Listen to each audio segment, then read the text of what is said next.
ठीक है, मेरी स्क्रीन दिख रही है आप लोगों को?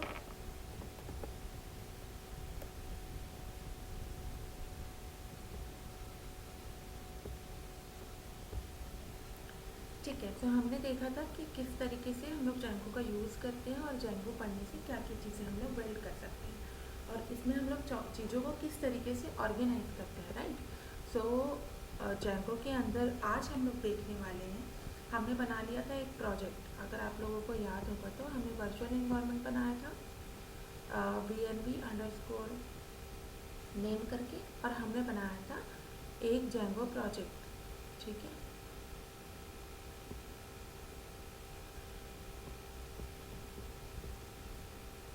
हमने जैंगो प्रोजेक्ट नहीं बनाया था क्या?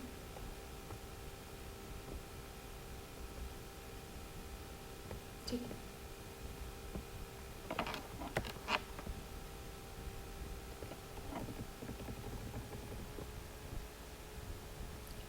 ठीक है, सो हम लोग वो देख लेते हैं।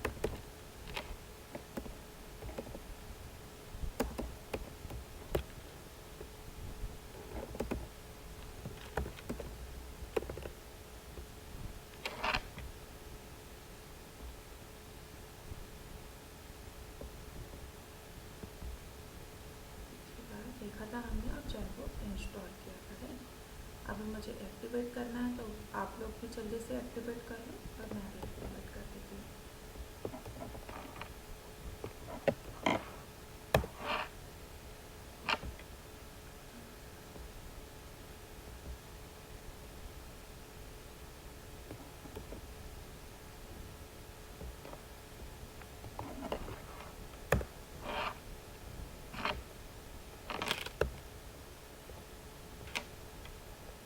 तो हमने ये देखा था कि हम वर्चुअल एनवायरनमेंट क्यों बनाते हैं, वर्चुअल एनवायरनमेंट के अंदर हमने Django इंस्टॉल किया था। ठीक है, आज हम लोग ये देखने वाले हैं कि उस पर प्रोजेक्ट कैसे बनाते हैं और ऐप कैसे बनाते हैं। ठीक है, उसके पहले हम लोग ये जानने की कोशिश करेंगे कि हमारे यहाँ पे जैंगो और प्रोजेक्ट, जैंगो ऐप और जैंगो प्रोजेक्ट में क्या डिफरेंस होता है।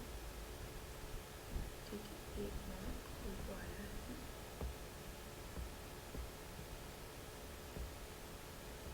जैंगो ऐप और जैंगो प्रोजेक्ट में क्या डिफरेंस होता है? तो बेसिकली जो एप्लीकेशन होता है, वो जो ऐप, एक एप्लीकेशन जो होता है वो एक प्रोजेक्ट और मल्टीपल ऐप्स से मिलकर बनता है, जो एक जैंगो एप्लीकेशन होता है वो। ठीक है,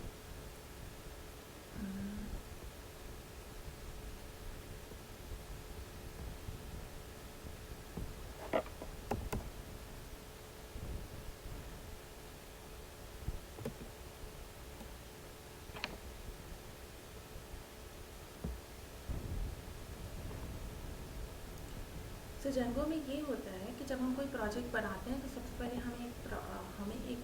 जब हम कोई एप्लीकेशन बनाते हैं जैंगो के अंदर, तो हमें सबसे पहले एक प्रोजेक्ट बनाना होता है। उसके बाद फिर हम लोग एप्लीकेशन बनाते हैं, उसके अंदर हम लोग अपने जो लॉजिक्स हैं वो लिखते हैं, और उसके बाद फिर हम लोग उस लॉजिक को या फिर उस ऐप को कन्फिगर करते हैं अपने मेन प्रोजेक्ट के साथ। ठीक है, सो फॉर एग्जांपल इंस्टाग्राम करके एक ऐप है, तो उसमें अलग अलग चीज़ें होती हैं, वो मैंने आप लोगों को उस दिन मेंशन किया था।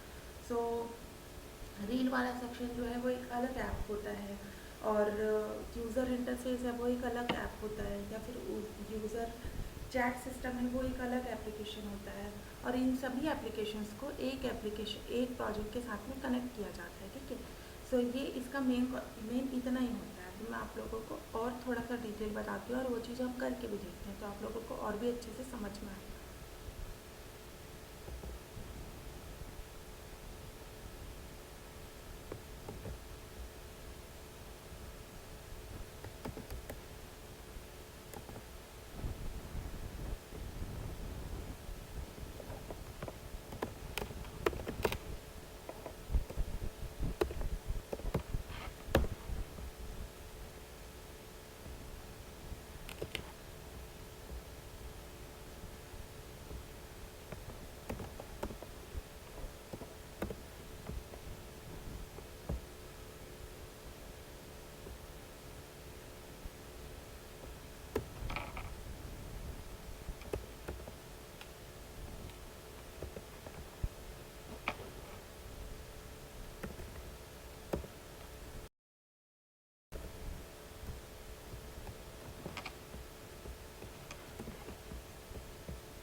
सो अभी हम लोग दो चीज़ें करने वाले हैं, एक तो हम प्रोजेक्ट बनाकर देखेंगे और दूसरा हम लोग ये जानेंगे कि ऐप और प्रोजेक्ट के अंदर बीच में डिफरेंस क्या होता है। ठीक है। In Django, project is a collection of setting for interface interest or of Django, including database configuration, Django specific options and application specific settings. So basically यहाँ पे आपको डिस्क्रिप्शन दिया हुआ है, ठीक है। सो ये पूरा डिस्क्रिप्शन आप लोग पढ़ सकते हो। फर्स्ट पॉइंट पे ये है, सो Django का जो प्रोजेक्ट होता है वो बेसिकली क्या करता है ना, सारी तरीके की सेटिंग, सारी तरीके की कन्फिग्रेशन या किसी भी तरीके का जो कन्फिग्रेशन है जो हम एप्लीकेशन में यूज़ करने वाले हैं, थर्ड पार्टी इंटीग्रेशन हो गया या कुछ भी हो गया, तो वो सब चीज़ें हम लोग Django प्रोजेक्ट्स के अंदर करते हैं। ठीक है। तो अभी हम एक Django प्रोजेक्ट बनाएंगे एंड एक एक फाइल को जाकर देखते हैं हम लोग कि एग्जैक्टली क्या क्या फाइल्स बनते हैं। ठीक है। और सबसे ज़्यादा इम्पॉर्टेंट जो फोल्डर होता है वो Django प्रोजेक्ट्स ही होता है। सो ये चीज़ भी ध्यान में रखना।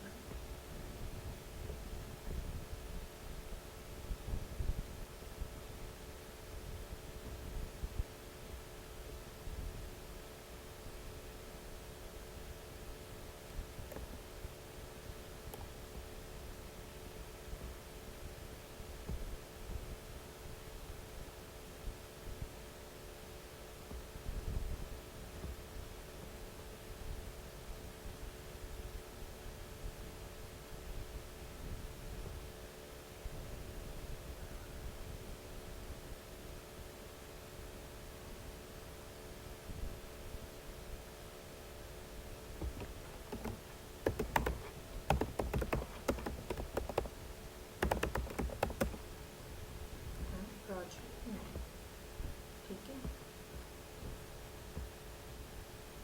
तो यहाँ पर दिया हुआ इसका कमांड, अब हम लिखेंगे यहाँ पर प्रोजेक्ट में।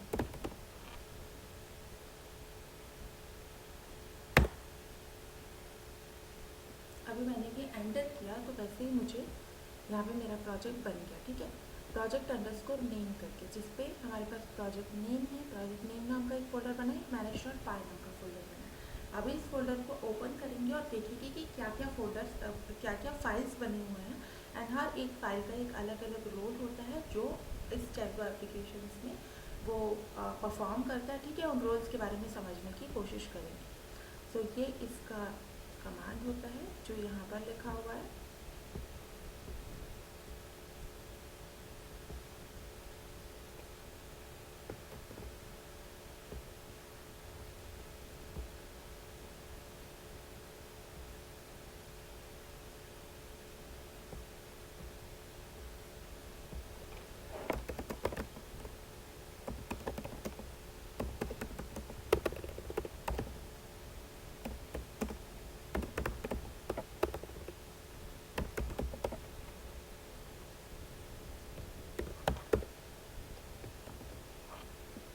तो आपको जब भी तो Django प्रोजेक्ट बनाना है, Django ऐप बनाना है, तो Django का के साथ एप्लीकेशन बनाना है, तो सबसे फर्स्ट स्टेप होगा आपका वर्चुअल एनवायरनमेंट, सेकंड होगा आप वहाँ पे Django इंस्टॉल करोगे, थर्ड आपका होगा कि आप Django -admin स्टार्ट प्रोजेक्ट और प्रोजेक्ट का नेम डालोगे। ठीक है। सो इतना काम आप लोगों ने कर लिया। अभी हम टर्मिनल बंद कर देते हैं। नेक्स्ट हम लोग ये देखते हैं कि इस वाले प्रोजेक्ट के अंदर क्या क्या बना है, और ये जो प्रोजेक्ट है ये इस वाले वर्चुअल इन्वायरमेंट के अंदर Django इंस्टॉल्ड है, उस Django के साथ बनाया गया है। ठीक है। इतना क्लियर है आप लोगों को?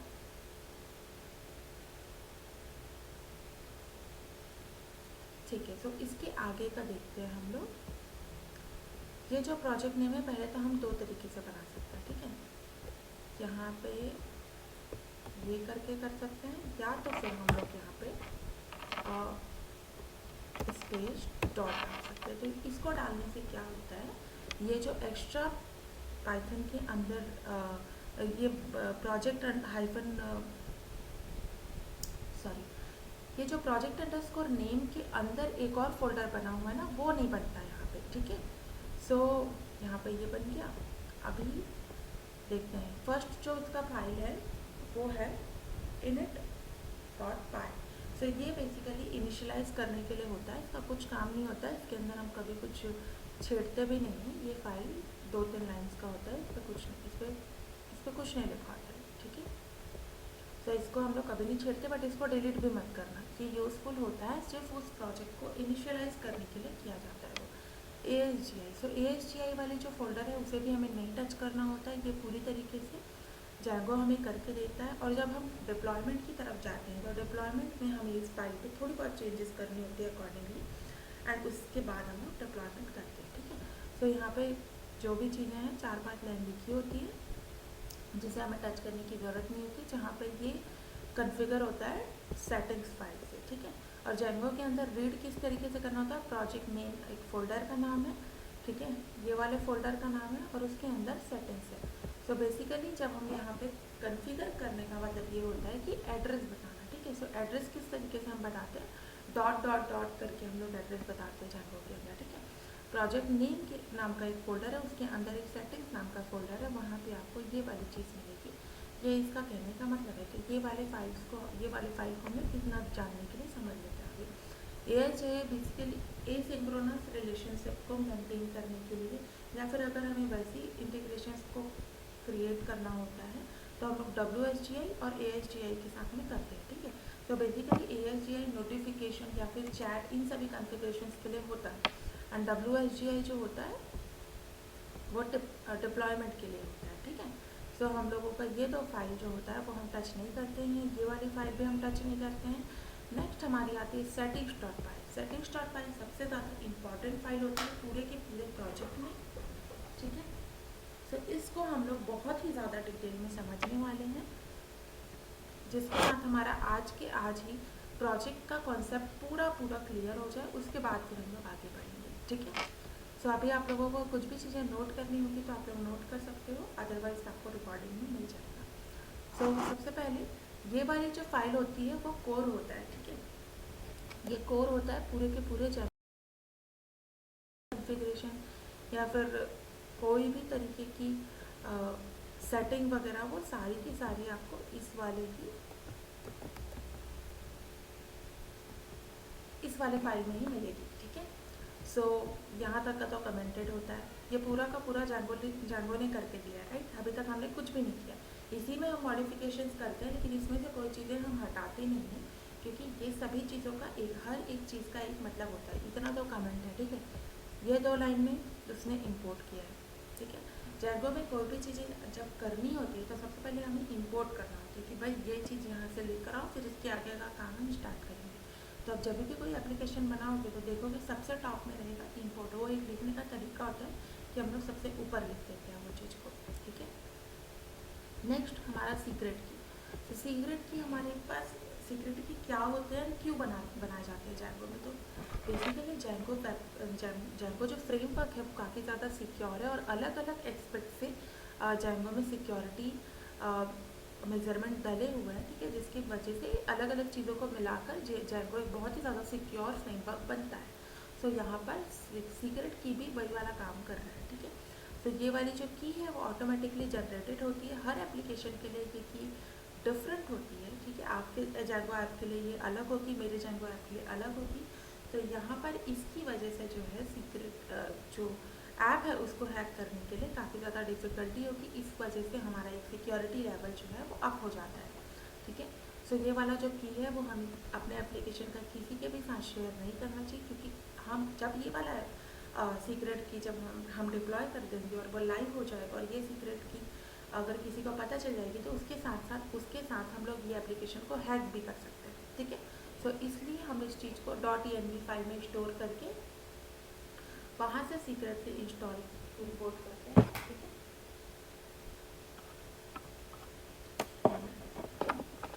सो ये चीज़ क्लियर हुई कि हम लोग सीक्रेट की क्यों बनाते हैं,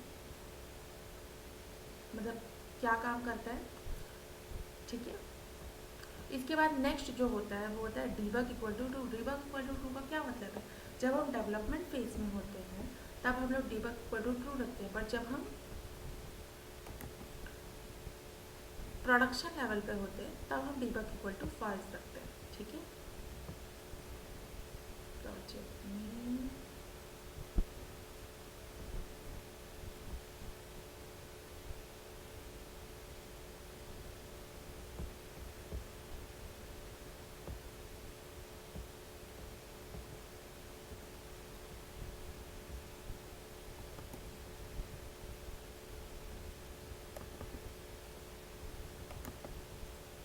और इसीलिए सिक्योरिटी की के ऊपर ये वाला कमेंट भी डलाया गया है, ठीक है।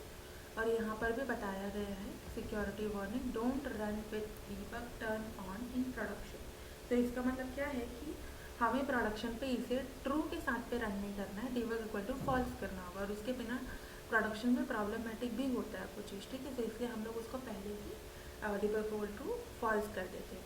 सो इसका मतलब ये होता है ना, जब आप लोगों को येलो पेज दिखता है ना, जो एरर पेज दिखता है जहाँ पे एग्जैक्टली बताया जाता है कि इस लाइन में ये प्रॉब्लम है, वो प्रॉब्लम ना दिख के पेज नॉट फाउंड या फिर 500 एरर, इंटरनल सर्वर एरर, ये सारे एरर्स आप लोगों को दिखाने लगते हैं अगर आप यहाँ पे डीबग इक्वल टू फॉल्स कर देते हैं।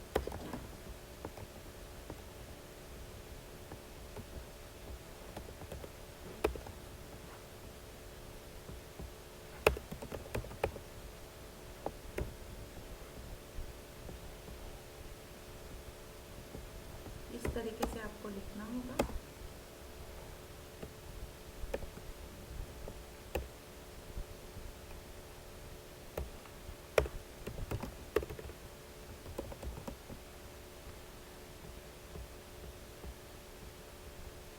सर्वर में हम इस तरीके से रखते हैं, और जब हम डेवलपमेंट में होते हैं तो हम लोग डीबग इक्वल टू ट्रू रखते हैं। सो इसे आप हमेशा डीबग इक्वल टू ट्रू ही रखना जब तक आप डेवलपमेंट कर रहे हो, क्योंकि जब आप डेवलपमेंट कर रहे होगे और आप लोग देखोगे कि आप लोग का कुछ गलत अगर हो गया है तो वहाँ पे एग्जैक्ट एरर आएगा, एग्जैक्ट कौन से लाइन में प्रॉब्लम है वो आपको पता चल जाएगा डीबग इक्वल टू ट्रू के ट्रू की हेल्प से, ठीक है। सो वो आप लोगों को आगे जाके मैं दिखाऊंगी भी कि एरर कैसा दिखता है एंड किसकी वजह से दिख रहा है, ये चीज़ों को हम लोग उस टाइम पे वापस एक बार रिब्रश करेंगे, ठीक। सो यहाँ पे नेक्स्ट आता है अलाउड होस्ट। सो आपने अलाउड होस्ट कर, हाँ बोलो।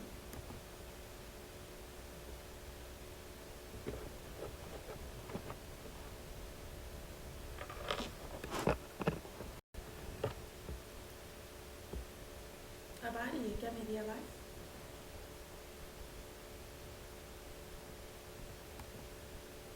ठीक है। सो यहाँ तक हम लोगों ने देख लिया कि डीबग इक्वल टू ट्रू क्यों रखा जाता है। अभी हम लोग देखने वाले हैं अलाउड होस्ट। अलाउड होस्ट का मतलब ये है सीधा सीधा आप अपने एप्लीकेशन को किस होस्ट को या किस डोमेन को एक्सेस देते हो, ठीक है। फॉर एग्जांपल मैं facebook.com को देना चाहती हूँ, instagram.com को देना चाहती हूँ, और कोई तो मैंने डोमेन नेम खरीद रखा है, ठीक है, newproject.com ऐसे करके मैंने एक डोमेन नेम खरीद रखा है, मैं उसको एक्सेस देना चाहती हूँ।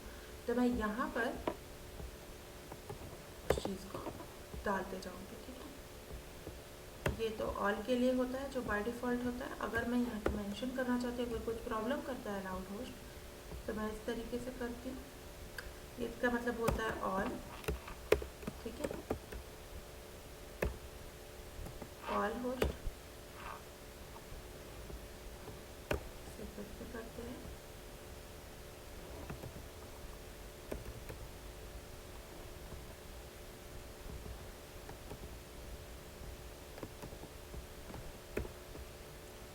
या तो फिर मैं यहाँ पे स्पेसिफिक होस्ट का नाम डाल सकती हूँ। सो उसका नाम भी मुझे एक एरे के अंदर ही डालना होगा, .com, ठीक है।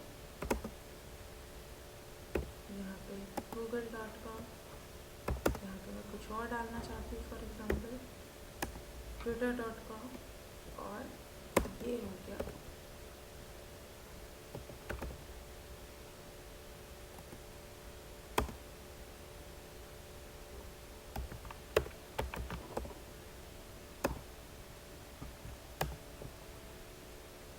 सो एक हो जाता है। हम 3 तरीक़ों से होस्ट नेम को डिफाइन कर सकते हैं, ठीक है। सो आपको थर्ड वाला जो है प्रोडक्शन लेवल पे करना है, और ये ऊपर का नीचे जो है आप लोकल पे आप जब रन कर रहे हो उस टाइप पे करना है। तो प्रोडक्शन लेवल पे जब हम करते हैं तो हम सिर्फ और सिर्फ स्पेसिफिक डोमेन को अलाउ करते हैं, जिससे कि जो दूसरे डोमेन है वहाँ पे वो वहाँ पे हैक ना कर पाए, ठीक है। यहाँ का जो डेटा है वो इस वाले 3 डोमेन में ही जाएगा, इन तीनों को ही एक्सेस है, उसके अलावा किसी को भी एक्सेस नहीं है, ठीक है।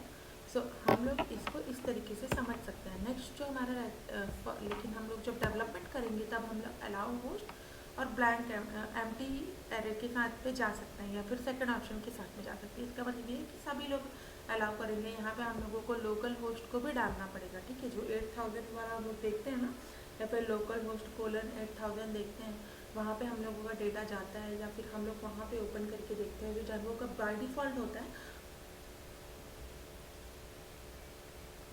हमें उसे भी यहाँ पे ऐड करना होगा, ठीक है। सो जैसे कि मैंने आप लोगों को बोला, settings full of security reasons की वजह से बनाया हुआ होता है, और यहाँ पे हर एक सिक्योरिटी रीजंस को ही ऐड किया होता है, ठीक है। सो ये भी पूरा सिक्योरिटी पर्पज़ के लिए ही है। यहाँ पे एरे है, और एरे के अंदर डोमेन है, इसका मतलब स्पेशली इस डोमेन को अलाउ किया जाएगा। सो उसी लिए ही यहाँ पे अलाउड होस्ट में हम लोग डाल देते हैं। अगर वो उस डोमेन से बिलोंग नहीं करता होगा, फॉर एग्जाम्पल अगर यहाँ पे maggie.com वाला होगा, और वो यहाँ पे इस डेटा को गेट करने की कोशिश करेगा, या फिर ये वाले कोड को एक्सेस करने का ट्राई करेगा, तो वो कोड को एक्सेस कर ही नहीं सकता। क्यों? क्योंकि वहाँ पे अलाउड होस्ट में उसका नाम ही नहीं है, ठीक है। तो यहाँ पे 3 तरीके की चीज़ें होती है। तो ऑल होस्ट का एक तो ऑल होस्ट को आप दे सकते हो, एक तो स्पेशली पर्टिकुलर उसी होस्ट को आप दे सकते हो, ठीक है। एक तो आप इनसिक्योर रख सकते हो कि सारे के सारे होस्ट अलाउ हैं, और दूसरा आप सिक्योर रख सकते हो जहाँ पे आपने होस्ट डाल रखे हैं। वहाँ पे 2 वे होते हैं, ठीक है। थर्ड हमारा सेक्शन आता है एप्लीकेशन एप्स। सो ऊपर वाली चीज़ें आप लोगों को समझ में आई, 3 चीज़ें, ये तीनों, ठीक है। नेक्स्ट हमारा पार्ट आता है इंस्टॉल्ड एप्लीकेशन। सो जो मैं अभी आप लोगों को बात कर रही थी, फर्स्ट टाइम पे जब हम उस टॉपिक पे बात करेंगे तो थोड़ा सा आपको समझ में आएगा, सेकंड टाइम पे आप लोगों को थोड़ा और समझ में आएगा, थर्ड टाइम पे जब हम उसे प्रैक्टिस करेंगे तो भी थोड़ा और समझ में आएगा, लेकिन जब हम उसको दूसरी बार प्रैक्टिस करेंगे ना, तो आपके दिमाग में बैठ जाएगी। तो चीज़ों को इस तरीके से ही हम लोगों को पढ़ते चलना है, ठीक है। थर्ड वाला ऑप्शन हमारा फोर्थ जो आता है, वो आता है इंस्टॉल्ड एप्स। मैंने आप लोगों को जस्ट अभी बोला, बहुत सारी एप्लीकेशंस मिलाकर बहुत सारी एप्लीकेशंस और एक प्रोजेक्ट मिलाकर बनता है एक जैंगो प्रोजेक्ट, ठीक है। जिसके अंदर हम लोग अलग अलग चीज़ों के लिए, अलग अलग इंटरफेसेस के लिए हम लोग बनाते हैं एप्लीकेशन। तो एप्लीकेशन हम बनाकर देखेंगे पूरी तरीके से जब हम प्रोजेक्ट को समझ जाएंगे तो, और फिर हम उस एप्लीकेशन को कन्फिगर करते हैं हमारे मेन प्रोजेक्ट के साथ में, ठीक है। ये सबसे ज़्यादा इंपॉर्टेंट पार्ट होता है। अगर आप कन्फिगर नहीं करोगे तो फिर आप उस पर्टिकुलर ऐप को ट्रैक नहीं कर पाओगे। फॉर एग्जांपल मैंने ऐप्स नेम से एक ऐप बनाया है, और उसको मैंने यहाँ पे इंस्टॉल्ड ऐप में नहीं ऐड किया। सो मैं उसके अंदर मॉडल बना लूँ, कोई भी डेवलपमेंट कर लूँ, बट वो ट्रैक ही नहीं होगा उस ऐप के अंदर जब तक वो ऐप के अंदर या उस जैंगो प्रोजेक्ट के साथ अंदर ट्रैक नहीं होगा, जब तक कि हम लोग यहाँ पे इंस्टॉल्ड ऐप के अंदर इसे इंस्टॉल नहीं कर देते हैं, ठीक है। तो अभी मैं यहाँ पे हमें इंस्टॉल किस तरीके से करना है ऐप्स, ये कंपलसरी नहीं है, ये एक लिखने का तरीका है, ठीक है, जो मैं फॉलो करती हूँ ताकि मुझे पता रहे कि क्या ऐप्स हैं, क्या ऐप नेम, क्या ऐप्स है और क्या लाइब्रेरीज है। तो ये मेरे लिखने का तरीका है, तो मैं इस तरीके से ही लिखती हूँ, ठीक है।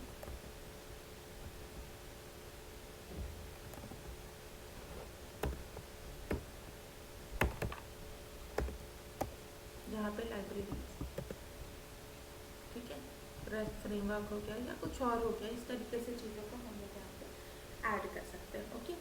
सो इस वाले सेक्शन पे आप लोगों को हर एक चीज़ें समझ में आ जानी चाहिए। ये वाला जो ऊपर वाला चीज़ है, ये एडमिन के लिए होता है, जो जानको खुद ब खुद हमें ऐड करके देता है, ठीक है। ये वाली जो चीज़ें होती है वो स्टैटिक फाइल्स को मैनेज करने के लिए होती है। कन्फिग्रेशन हो रखा है ऑलरेडी, जो हम लोगों को आधी जैंगो ने करके दिए, इसके आगे का कन्फिग्रेशन हम लोग खुद करेंगे। तो यहाँ स्टैटिक फाइल को मैनेज किया जाता है। इतनी चीज़ों का आप लोगों को छेड़ना नहीं होता है। अगर आप एडमिन पैनल हटाना चाहते हो तो आपको कुछ स्पेसिफिक लाइंस को आप लोगों को हटाना होगा, जिससे आपका एडमिन पैनल हट जाएगा, बट उसको हटाने की कोई ज़रूरत नहीं, क्योंकि जांगो का सबसे बड़ा बेनिफिट यही होता है कि हमारे पास एडमिन पैनल होता है, ठीक है। उसे भी हम इन डेप्थ आगे जाकर पढ़ेंगे। अभी हम लोग ये जानते हैं कि हम लोगों ने यहाँ पे ऐप ऐड क्यों किया है, क्यों ऐड किया, ताकि हम लोग जांगो प्रोजेक्ट के अंदर उसको कंसिडर कर सके उस पर्टिकुलर ऐप को, ठीक है। अभी ऐप कैसे बनाते हैं वो भी हम लोग आगे जाकर देखेंगे, ठीक है। और अगर हम लोग यहाँ पर ये गलत ऐप नेम डाल देते हैं जो एग्जिस्ट ही नहीं करती, तो अभी आप लोगों को एरर आएगा, आप लोगों का प्रोजेक्ट रन नहीं होगा। सो अभी मैंने यहाँ पे ऐप नेम करके डाला, बट अभी तक मेरे पास कोई ऐसा ऐप करके है ही नहीं ना, तो मैं यहाँ पे ऐप नहीं क्रिएट कर सकती। अभी मेरा ये वाला पार्ट कवर हो गया। तो किसी भी प्रकार की लाइब्रेरी या फिर ऐप्स हम लोग इंस्टॉल करते हैं, कॉन्फ़िगर करते हैं, कुछ नया फीचर डालना चाहते हैं जिसके लिए हम लोग कोई लाइब्रेरी स्पेसिफिकली यूज़ कर रहे हैं, तो उसे हम लोगों को सबसे पहले इंस्टॉल्ड ऐप में आके ऐड करना होता है। इसे ही हम कॉन्फ़िगरेशन बोलते हैं। और जब आप किसी भी चीज़ का डॉक्यूमेंट देखोगे, फॉर एग्जांपल आपने रेस्ट फ्रेमवर्क का डॉक्यूमेंट देखा, तो वहाँ पर भी आप लोगों को मेंशन किया जाएगा कि भाई सेटिंग्स में इंस्टॉल्ड ऐप के अंदर ये डालो, ये डालो, ये डालो करके, उसके बाद फिर इस फाइल में ये डालो, इस फाइल में वो डालो। तो आपको पूरे के पूरे डॉक्यूमेंटेशन में इस तरीके से ही दिया जाएगा, ठीक है। नेक्स्ट हमारा पार्ट आता है मिडलवेयर। सो मिडलवेयर के पहले आप लोगों को इंस्टॉल ऐप के बारे में कॉन्सेप्ट क्लियर है कि हम लोग इसे क्यों यूज़ करते हैं?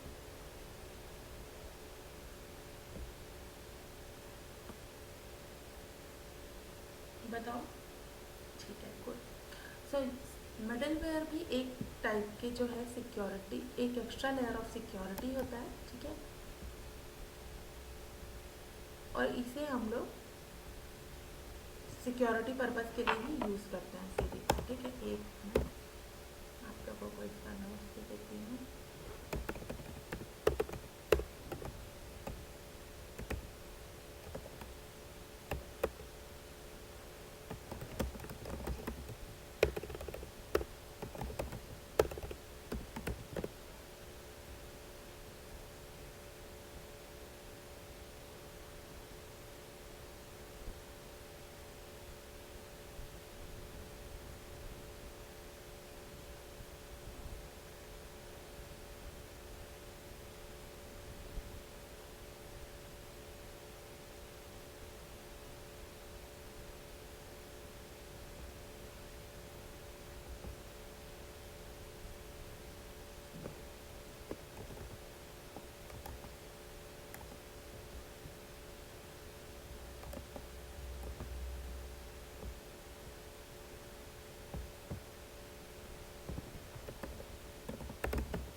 हाँ, मैं कुछ नहीं बोल रही थी, अभी आपको आ रही है?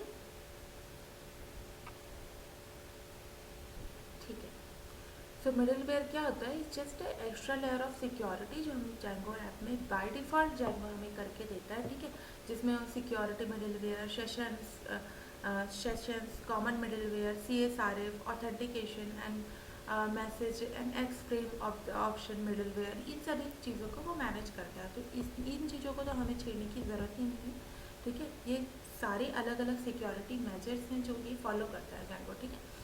सो एक चीज़ मैं आप लोगों को बताती थी, CSRF। तो जब भी हम कोई यूज़र ऐड करते हैं अपने जावा प्रोजेक्ट के अंदर, सो हर एक यूज़र को अपना खुद का एक सिक्योरिटी टोकन मिला होता है, ठीक है। जो वैलिडेशन होता है कि ये बंदा जो है या फिर ये पर्सन, ये यूज़र जो है वो इस जैंगो ऐप के लिए वैलिड यूज़र है कि हाँ भाई ये ऑलरेडी रजिस्टर हो चुका है, तो वो काइंड ऑफ एक चेक होता है, ठीक है। सो ये सारी जो चीज़ें हैं ना जो हम लोग स्टार्टिंग से पढ़ रहे हैं कि ये सिक्योरिटी डीबग, ये वो इंस्टॉल अलाउड होस्ट, ये सारे चेक्स हैं। जो सारे चेक्स जितने लगते जाते हैं उतनी ज़्यादा ऐप जो है वो सिक्योर होती जाती है, ठीक है। तो इतनी चीज़ें जैंगो हमें करके देता है, आगे की चीज़ें हम खुद करना चाहें तो कर सकते हैं। तो यहाँ पे मिडिलवेयर में इतने जो लेयर्स हैं वो जैंगो हमें खुद लगा के देता है। इसके बारे में डिटेल आपको पढ़ना है तो आप settings.py फाइल के अंदर पढ़ सकते हो, ठीक है। जैंगो रिक्वेस्ट के अंदर वो एक ब्रिज का काम करते हैं। जब भी हम कोई रिक्वेस्ट भेजते हैं डेटा को गेट कराने के लिए, तो जैंगो क्या करता है, सबसे पहले आता है settings.py फाइल में और वो सारी ऊपर से लेके नीचे तक की हर एक चीज़ों को चेक करता है और उसके बाद आगे बढ़ जाता है, ठीक है। उसके बाद वो अगले रिक्वेस्ट पे अगली फाइल पे जाता है। तो उसका जैंगो का एक पूरा रिक्वेस्ट लाइफ साइकिल के बारे में हम लोग पढ़ने वाले हैं, जिसमें हम लोग जानेंगे कि कौन सी रिक्वेस्ट कौन सी फाइल में जाती है। उसके पहले आप लोग ये वाला चीज़ पढ़ रहे हो, ठीक है। सो गाइड ऑफ एक्स्ट्रा सिक्योरिटी होती है। यहाँ पे आप चाहो तो अपना खुद का मिडलवेयर बना सकते हो। फॉर एग्जांपल, आप चाहते हो कि मेरे में सिर्फ gmail.com वाले यूज़र से ऐड होनी चाहिए, ठीक है। सो उसके लिए भी आप एक मिडिल वेयर यहाँ पे बना के डाल सकते हो एक्स्ट्रा, ठीक है। ये इसका डेफिनेशन है और ये उसके बारे में common uses of middleware, how middleware works, ये चीज़ें हैं तो आप यहाँ पे पढ़ सकते हो, ठीक है। अभी नेक्स्ट आप लोगों का आता है रूट यूआरएल कॉप। तो ये बेसिकली इसलिए रखा जा रहा है कि भाई अगर कोई रिक्वेस्ट आ रही है, for example slash product get करके एक यूआरएल एंड पॉइंट आया, तो उसके लिए हमें कौन से यूआरएल पे जाकर देखना है। तो ये बाय डिफ़ॉल्ट होता है, जो जेंगो ने करके दिया होता है, हमें चढ़ने की कोई ज़रूरत नहीं थी। बट अगर आप कस्टमाइज़ करना चाहो तो वो भी कर सकते हो। तो ये सीधा सीधा एड्रेस बता रहे हैं भाई, प्रोजेक्ट अंडरस्कोर नेम के अंदर एक फोल्डर है, उसके अंदर एक यूआरएल्स करके एक फ़ाइल है, उस वाली फाइल में रिडायरेक्ट हो जाना यहाँ पे अगर कोई यूआरएल आती है तो ये जैगो के लाइफ साइकिल के अंदर ही आता है, जो चीज़ को हम लोग कवर करने वाले हैं, ठीक है। तो ये जब भी कोई रिक्वेस्ट आएगी तो ये वाले यूआरएल के अंदर जाएगा, जो है ये यूआरएल, ये वाला यूआरएल.पाइथन, ठीक है। अभी नेक्स्ट आता है टेम्पलेट। टेम्पलेट का मतलब ये होता है जब भी हमें HTML CSS जब हम यूज़ करते हैं, तो उसके लिए जब हम कॉन्फ़िगरेशन करते हैं तो वो चीज़ हम लोग यहाँ पे करते हैं। तो आप लोगों को कुछ नहीं करना होता, यहाँ पे सिर्फ उस फोल्डर का नाम डालना होता है। फॉर एग्जांपल मैंने इस जैगो प्रोजेक्ट के अंदर एक टेम्पलेट्स करके फोल्डर बनाया। अब ये चीज़ हमेशा याद रखना, ये आपका जैंगो प्रोजेक्ट नहीं है, सिर्फ ये वाला फोल्डर आपका जैंगो प्रोजेक्ट है। तो जो भी आपको जैंगो प्रोजेक्ट के अंदर डेवलप करनी है वो इस पर्टिकुलर प्रोजेक्ट के अंदर आप लोगों को जाके करना पड़ेगा। फॉर एग्जांपल मुझे CD प्रोजेक्ट अंडरस्कोर नेम के अंदर मुझे जाना होगा, manage.py अलाइन रहेगा, उसके बाद मैं वहाँ पे डेवलपमेंट करूँगी। जो भी चीज़ें मुझे नई फाइल क्रिएट करनी है, नया ऐप बनाना है, जो भी चीज़ करनी है, मैं इस वाले फोल्डर के अंदर जाऊँगी, उसके बाद फिर मैं काम करूँगी। ऐसा नहीं कि मैंने यहाँ पे ऐप बना दिया ना, आई एम एक्सपेक्टिंग दैट कि वो ये वाले जगह पे क्या बोलते हैं उसको, ट्रैक हो जाए, तो ऐसा नहीं होने वाला, ठीक है। तो ये वाला जो पूरा सेक्शन है, ये पूरी तरीके से HTML CSS के कॉन्फ़िगरेशन के लिए दिया हुआ है। आपको कुछ भी इसमें छेड़ने की ज़रूरत नहीं, आपको सिर्फ यहाँ पे एक फोल्डर नेम आप डाल देते हो, ठीक है। इसका कॉन्फ़िगरेशन किस तरीके से करना है वो आगे जाके हम लोग देखने वाले हैं, जब हम लोग एक HTML CSS को कनेक्ट करने का ट्राई करेंगे ना जैंगो ऐप के साथ में, तब। अब नेक्स्ट आता है WSGI। तो WSGI को भी हमें कुछ नहीं छेड़ना होता है, ये दोनों फाइल हैं AHGI और WSGI, यही प्रोडक्शन बेस कुछ सेटिंग्स होती हैं, उसके लिए हम लोग इस वाले एप्लीकेशन इस वाले फाइल का यूज़ करते हैं, जिससे ये वाले लाइन को हमें टच नहीं करना होता। नेक्स्ट होता है डेटाबेस कॉन्फ़िगरेशन। ये काफ़ी ज़्यादा इंपॉर्टेंट पार्ट होता है, ठीक है। आप जैंगो के अंदर काफ़ी सारे डेटाबेसेस को कॉन्फ़िगर कर सकते हो, जिसमें से बाय डिफ़ॉल्ट आपके पास रहता है DBSQLite, ठीक है।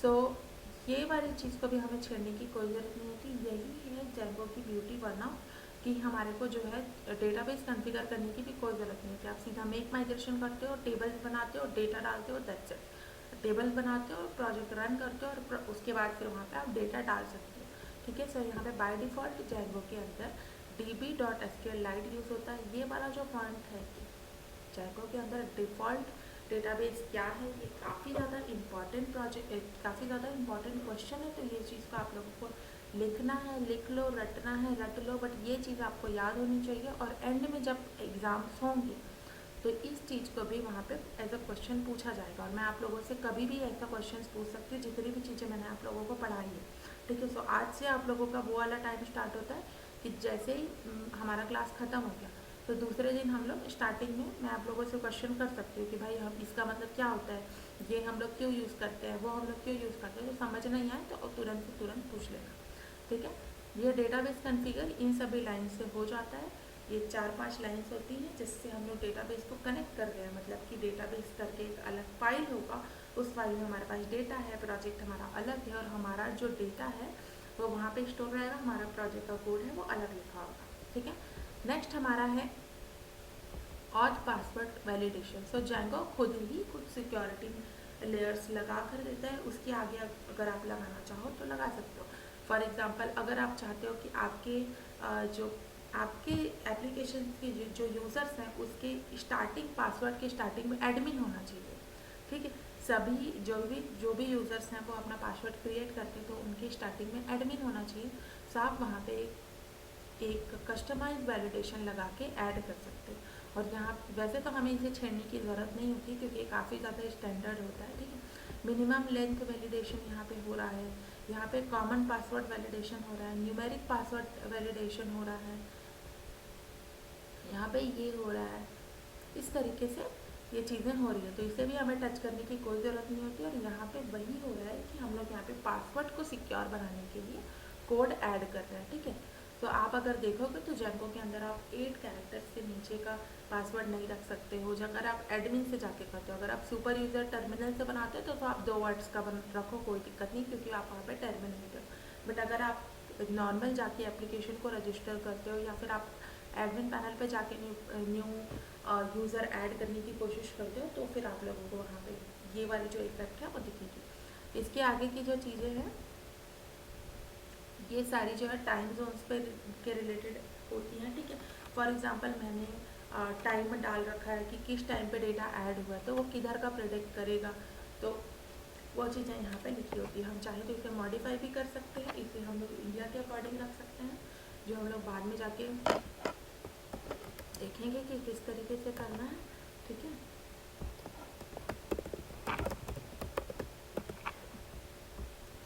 और जिसकी वजह से जब हम डेटा ऐड करते हैं या फिर कोई भी डेटा मॉडिफाई करते हैं तो हमें पता चल जाता है कि बेसिकली किस टाइम पे या किस टाइम जोन पे जो है चेंजेस हुए हैं, ठीक है। इतनी चीज़ें क्लियर है आप लोगों को?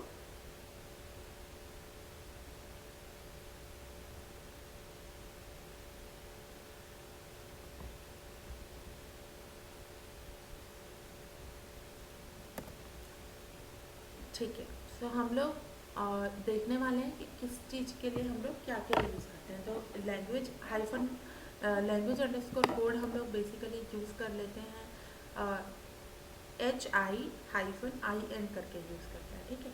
हिंदी का इनिशियल जो वर्ड होता है उसके लिए हम लोग HI यूज़ करते हैं, -NI यूज़ करते हैं, ठीक है।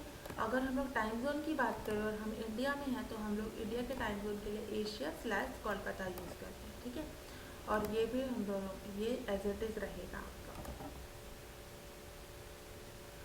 तो हम ये वाली चीज़ को चेंज कर सकते हैं।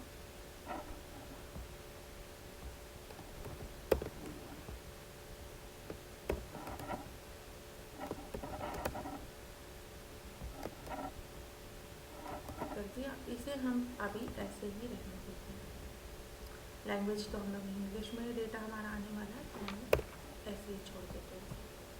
नेक्स्ट आपका रहता है स्टैटिक यूआरएल। सो बेसिकली जब आप कोई स्टैटिक नाम का एक फ़ोल्डर यहाँ पे बनाओगे, ठीक है। स्टैटिक करके ऑलरेडी उसने डाल रखा है, स्टैटिक नाम का फ़ोल्डर होगा जिसके अंदर आपके PDF files, word file, videos, static photos, कुछ भी तरीके का स्टैटिक फाइल जो है वो आप उसके अंदर ऐड करोगे और वो इसके थ्रू ही, ये मेन कॉन्फ़िगरेशन है उसका, और जहाँ पे आप अपने models.py के अंदर अपलोड टू करके ऐड करते हो और उसके बाद फिर आपका डेटा ऐड हो जाता है, ठीक है। नेक्स्ट आपका आता है डिफ़ॉल्ट ऑटो फील्ड। ये आप लोगों को टच करने की कोई ज़रूरत नहीं होती है। ये बिग ऑटो फील्ड में मतलब कि सिर्फ पॉजिटिव नंबर्स में होना चाहिए, काइंड ऑफ इसका ये मतलब है, आप इतने से समझ सकते हो, ठीक है।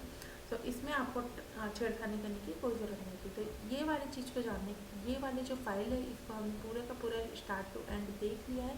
अगर इस फाइल में कोई डाउट है आप लोगों को तो वो आप पूछ सकते हो।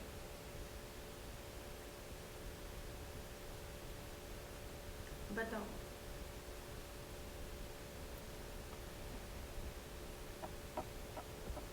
बोलो।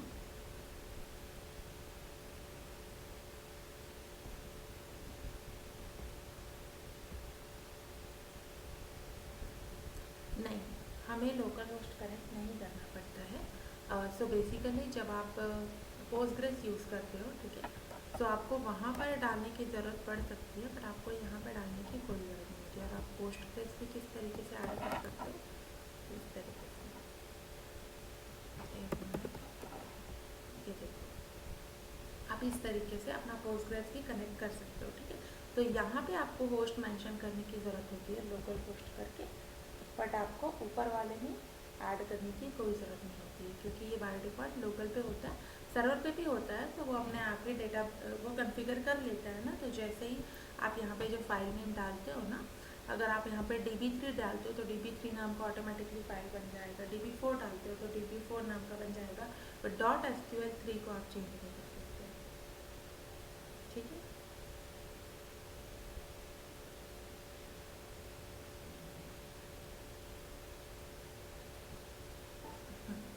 सो ये हो गया। अभी बताओ और कोई डाउट है आप लोगों को सेटिंग्स पे लेकर?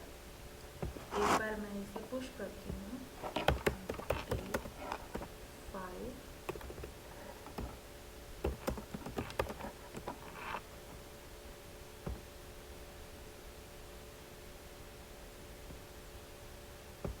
सिंक चेंजेस करती हूँ।